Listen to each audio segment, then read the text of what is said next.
What are the new developments involving townships in Pennsylvania? Next on Behind the Headlines. This is Behind the Headlines, with behind-the-scenes analysis on issues affecting Pennsylvanians, sponsored by the Susquehanna Valley Center for Public Policy. Now, here's your host. Hi, welcome to a new edition of Behind the Headlines. I'm Charlie Greenewalt, the Senior Fellow for Susquehanna Valley Center for Public Policy, and I'm joined by my co-host, Maura Donnelly. Maura, welcome. Hello, Charlie. Hi. Where are you going for vacation this summer? Oh, I'm doing a staycation. Oh, you are? I am. More than that's likely, yes. Very vogue, If I luck out, I'll go somewhere, but right now it looks like the backyard. If any of you have an extra spot in your vacation rental, let us know. Yes. No. But, well, to start out this show, we'd like to welcome back Dave Sanko, the Executive Director of the Pennsylvania Association of Township Supervisors. Dave, welcome back. Thanks. Good to be here. It's nice to have you on the show. Your association in the last several months testified before the House of Representatives here in Harrisburg on Capitol Hill about a variety of issues affecting township governments. And we'd like to touch on some of these issues with you, because some of them have been around for some time, some of them are relatively forever. new. Been around forever. Well, why don't you start out, Maura? Well, local tax reform. It's one of those issues that we can never seem to escape, because there are some who think we've done local tax reform, others who think we haven't. There's still a long way to go. So why don't you start by just telling us generally about where your association stands in terms of what still needs to be done? Well, I think when oftentimes, and a lot of times when we talk about how local tax reform and the little incremental steps that have been made, that over time we may have addressed, not fully addressed the problem, that it's always been about how to generate more money, and it's never been about how to figure out how to control spending. At the township level, municipal level, we've are fairly blessed with a bunch of leaders who recognize, who live in communities, and their first instinct is not to want to raise taxes to get more money to spend. Their first instinct is to provide services for their community, and not necessarily services that everybody wants, but the services that everybody needs, and be able to go through and take a look at being able to provide the services that a community can afford. And a lot of times on limited resources, local officials are left, township officials are left with a judgment of raising taxes or cutting services. And those are very fundamental questions. I can't find another group of people who more often try and figure out how to get 110 pennies out of every dollar bill than township officials, and I'm proud of the activities they've had. But that being said, there are tax burdens that fall on everyday residents at the local level. Although we're pleased and proud that at the end of the day, when you look at your tax bills, your municipal tax bill is by far the smallest. Well, townships are actually limited, though, in what they can do. I mean, they can't just go out there and say we're going to start raising taxes on everything. They're limited by what the state government allows them to do. So talk about some of the changes you're looking for that will give you a little bit more flexibility and the ability to raise more money. Right. Well, I think, historically the funding base for townships has been driven around the property tax, which I think everybody would agree is an unfair basis for taxation. So the association's for the elimination of property tax? No, we're not for the elimination of it, frankly, because there'd be no way left to run government. We think there ought to be a blend, a menu. Local officials ought to be afforded an option, a Chinese menu, if you will, of different types of revenue sources that will fit that community, that not only in terms of what the community needs, but in terms of what the community can afford to pay. Right now we're fairly limited to a property tax, and in some cases an earned income tax. Well, people don't understand, I think, how large, how important townships are in Pennsylvania. From your testimony, you remind the House members that indeed here in Pennsylvania, townships comprise 95% of the land mass of the Commonwealth and 44% of the population. That's significant and much larger than most people realize, isn't it? It is, and it's 5.5 million people in Pennsylvania choose to live in townships. We maintain tens of thousands of miles of roads, both in terms of keeping them passable in the winter, and you know, as best you can, pothole free in the summer. And that's a challenge True in this challenge, Commonwealth. yes, isn't it? Yeah. Well, lately it's been a challenge with the weather conditions we've had. The townships have really had to step up to help with the cleanup of significant damage. Significant storm damage, downed trees, I mean, high winds. We've had an unusually wet spring and summer so far that is causing all kinds of damage to I mean, storm runoff, damage to the roads. And ultimately, I mean, I think I even heard that the Chesapeake Bay is muddier than it's been since they've been recording records. The salt line has been pushed south.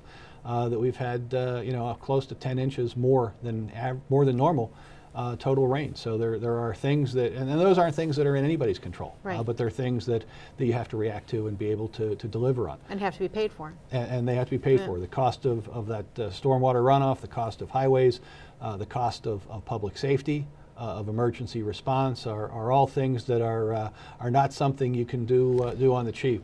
People's lives depend on them, and somebody's got to pay the bill. Well, another topic of concern for your association has been earned income tax collection. You want to tell us a little bit about what the association would like to see happen in that area, Dave? Well, a couple of years ago, the state moved towards a consolidated earned income tax collection system that meant there would be one collector per county. And that has presented a whole bunch of challenges, some of which we haven't even seen yet. I think as it goes towards full implementation next year, we're probably going to find, under the new model, an employer can send all of their earned income tax to a single point of collection, or a single collection agency. And then, I'll use the Commonwealth as an example. Has, you know, tens of thousands of employees. I suspect they could submit all of their earned income tax collections in May to Dauphin County. Dauphin County will then have to take all those earned income taxes and break them up to figure out the counties they're supposed to be in, and then ultimately the municipalities they're supposed to be in. That's going to present a tremendous cash flow problem for the end recipient, which is the local government. And they're going to have to figure, you know, we're going to be very challenged with figuring out how we're going to pay those bills. And the businesses are going to say we paid the taxes, and they will have, and they're just going to be stuck somewhere in the loop of the bureaucracy. And we'd like to see the Commonwealth address that and try and streamline that and make it work better. Well, we've covered some of your big issues. We know you have a larger wish list of maybe some smaller but still significant issues. Do you want to talk a little bit about what you're calling your common sense reforms? Sure. I think you know, ours is not always about trying to find more money or new money, or dig deeper into people's pockets. You know, we'll leave that to the folks in Washington who want to turn you upside down and make sure all the coins are out of your pockets. But we think there are some common sense reforms that won't cost the Commonwealth a dime.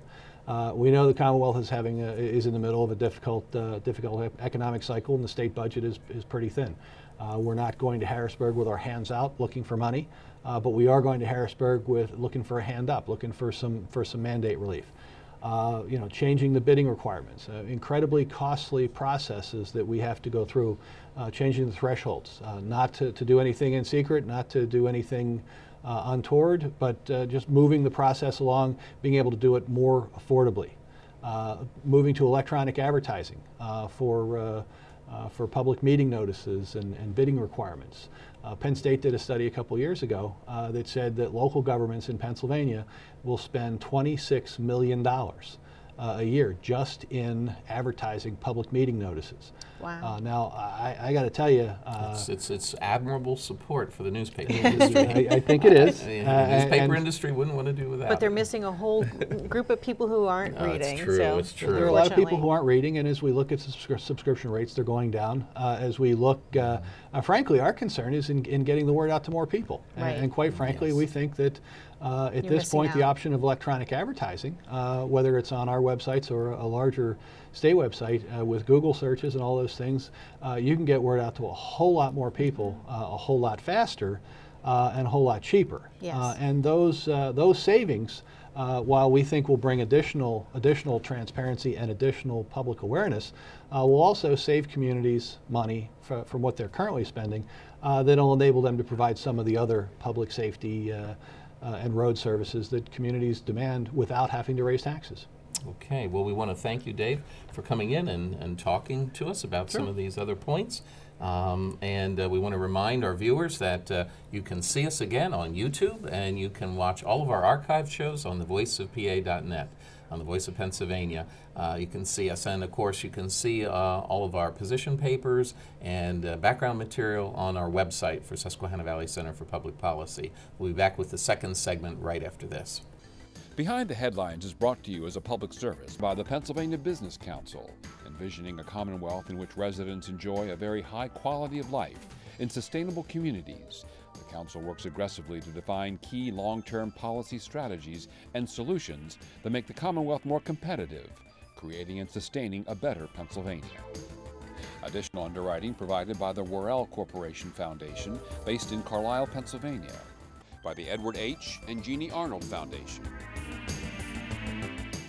and the American Home Bank, a nationally chartered and FDIC insured yet locally owned and operated bank in central Pennsylvania, and by the Pennsylvania Manufacturers Association.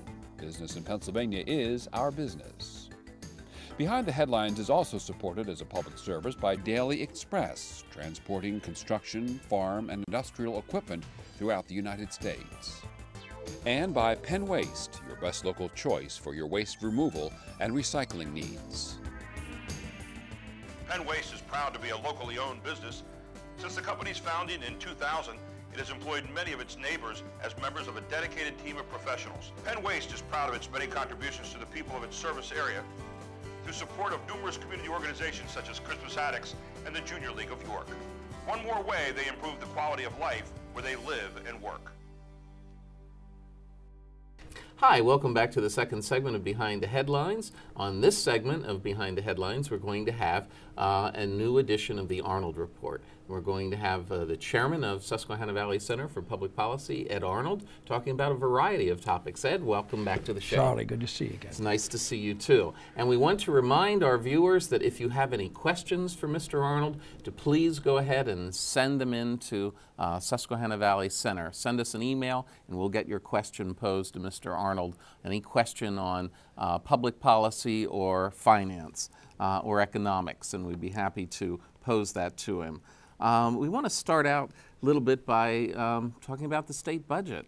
Goodness gracious, this state budget has really caused a lot of turmoil in the body politic in the Commonwealth of Pennsylvania this particular year. Governor Corbett's come into office at a very unusual time, budget-wise and in terms of looking at the national economy, hasn't he, Ed? That is correct. There's no question there's great challenges because it's the path we've been on for a long time. We're going to have to change. So it might say it's come to a head right now, but basically we've been living beyond our means for a long time. Well, I know we've chatted with you before about both sides of the budget. We've talked about the revenue and we've talked about the outlays and the expenditures. And you still have some thoughts, don't you, about some of the possible Well, basically, I alterations. understand that the House says no new taxes. Well, what they should be saying is no new tax burdens. The fact that we may not have a wise or easy to collect or fair tax is what we should be talking about. We can't change the tax code no matter what. Unfortunately, part of that is that everybody sees when there's going to be an adjustment, they always know it's going to be an increase. So they don't have much faith in government. That is a problem. However, what we're particularly talking about is right now I understand that the sales tax, which is extremely restricted in Pennsylvania, but one of the areas is the internet. Now, why the world chose not to tax the internet when it first came to life, I don't know, but because it was a little child and they wanted it to grow. Well, now it's a big child. In fact, it's full grown and it's starting to eat the parent. So therefore, why do we not want to fairly tax all items wherever they come from? In fact, if anything, the local merchant we should favor because He does, in fact, provide local employment. He is part of the community. He pays property taxes and so on. The internet does absolutely nothing. So therefore, this idea, let's not change the tax burden. As a simple basis, if the internet is, in fact, 20% of the type items we tax, which I think is close, we could lower the tax from 6% to 5% just by taxing the internet. We would not be taking any more money from the public. We would not be increasing the tax burden. We'd very simply be spreading it out among more items and making it fair. Yeah, just one case, one example that I'm familiar with, and that is Borders, the national chain of bookstores. Many of them have been closed. Well, Borders is in bankruptcy and will probably close all their stores. And Barnes & Noble, the only reason they're probably surviving is because they are selling on the internet. So therefore, what we're saying is we don't want local stores, we only want internet sales. And that's what you're going to get if you're going to continue to make the local stores non-competitive against the others. It's nice to be able to go to a real store, talk to a person, see the merchandise that you're going to buy in advance. That is correct. It is very much so. What are some of the other well, the other area right now, again, areas? We're talking about a tax burden on business. Well, in this case, there's no tax on Marcellus Shale. Marcellus Shale should pay taxes like any other business. It happens to be a very lucrative, very strong, very profitable business. Again, they're saying, well, we don't want to hurt it. We're not talking about hurting it.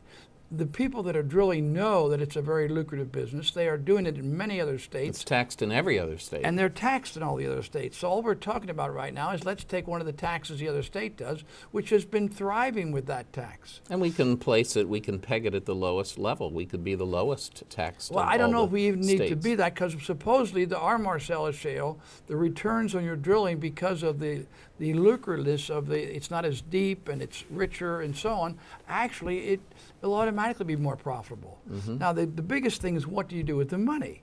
Well, the answer is, number one, you make sure that all regular people, safety-wise and so on, there are good rules and controls, and the industry pays for them to be, for these people to do the work.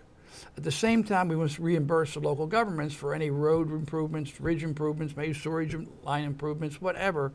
Again, and the other thing last would be a reserve to clean up in case some of the drillers go broke. There would be money to clean up after them. And finally is, let's again make a fair, easier. The Pennsylvania has a tremendous burden on business, and one of them is we have two major taxes. The capital stock tax, hardly any other state has. We've been reducing it. We agree we want to get rid of it. Take the money from the Marcellus Shale and eliminate the capital stock tax, which would again cut government costs, because we have a whole bureaucracy collecting it, and not always necessarily collecting. Now you'd have a lot smaller base to collect from, and therefore it would be a fair tax. Well, there are some other areas of the budget that have been on your mind and that you have been considering as well. Of course, one of the biggest areas of the budget that we've talked about in the past is the welfare budget here in Pennsylvania. What are your most recent thoughts on what we're doing in regard to welfare? Where are other people succeeding, and where has somebody got a good idea? In the one case, I'm going to the great welfare state, and that is Sweden.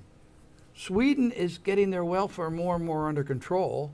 They have a very strong social state. At the same time, they're cutting their welfare. They're giving people more incentive to go to work, and actually they're doing very well. Their business exports are booming. Their unemployment is down.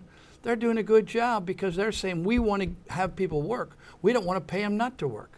So they are focusing on maintaining their manufacturing base and on exports, much like Germany. And I understand Sweden even has a budget surplus. That is correct. Now, the other state that has also brought up a very interesting point, which will go to the courts, of course, and the courts is really frightening. Do they represent America, or do they just represent themselves? Florida has said, we do not want to pay addicts on welfare. So therefore, what they have proposed, which seems to be, I think, rather fair, is periodically you will be tested for drugs. This is an area that we talked about years ago in the state Senate, of doing drug checks for welfare recipients. And in this case, if you pass the drug test, the state will pay for it.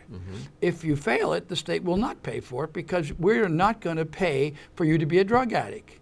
Now, of course, they're arguing this is discrimination. No, it isn't. all you have to do is not be a drug addict. We do not want, when you decide that you don't want to work and you want the government to take care of you under welfare, then you've given up certain rights. And one of them is to be checked to see if you're not wasting the welfare money.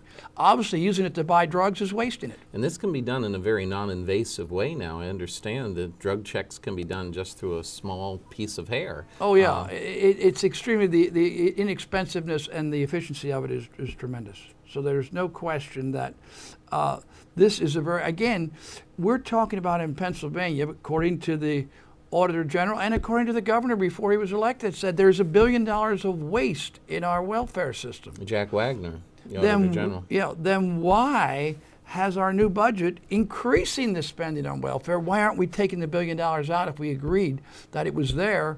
Then why aren't we attacking it? So basically, between adopting this, which was no question, if you had drug addicts off welfare, you would cut welfare costs because we don't want to pay for that service. And also that what other fraud there is. We agreed it was very liberal under the Rendell administration. Well, let's toughen it up then.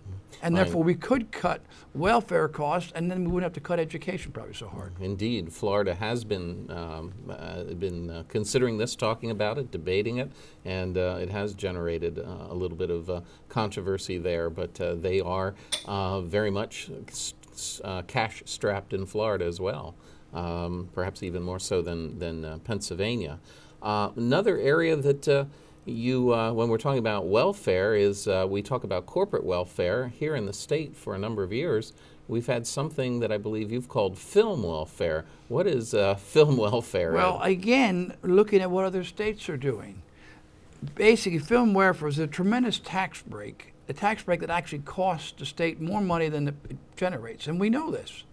And other states have recognized this. There were 40 states that had, there was a good lobby out there somewhere that said, look, you want to get the film industry come to your state, give us tax breaks and we'll do it. Well, so many people have done it that the tax breaks are definitely counterproductive.